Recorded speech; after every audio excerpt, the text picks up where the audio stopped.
Hello, I'm answering the week 15 discussion post, answering all 5 questions. And the first question was, what are some cultural protective factors regarding sexual behavior of Chicana/Chicano teens?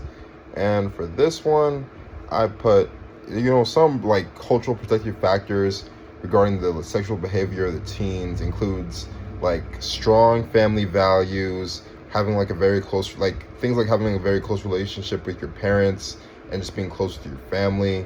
Also things like cultural beliefs, which like very much like they harp on things like respect and responsibility would act as protective factors in that case.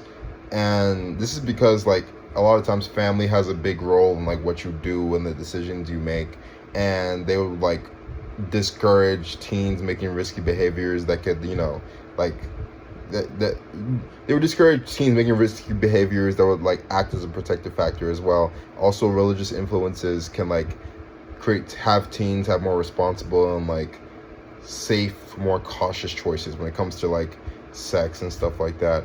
And then the next question was, in what ways can families promote healthy sexual identity development for their children?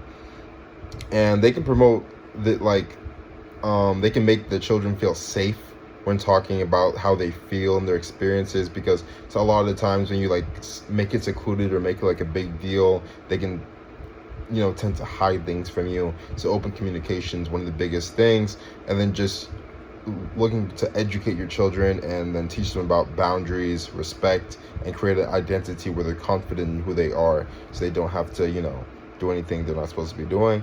And then what are some consequences of sexual violence in the lives of Chicanos?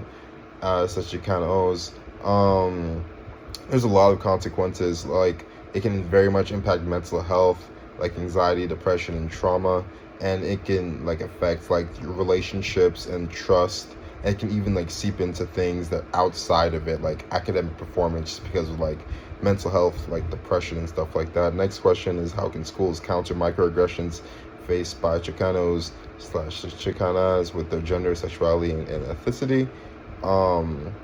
Well, schools are the biggest part because that's where they interact with people the most. So they can schools can look to make it in like an inclusive environment where they like all students feel safe and comfortable regardless of their sex or identity, and they don't show any discrimination. And then the last question was challenges faced by transgendered Latinas.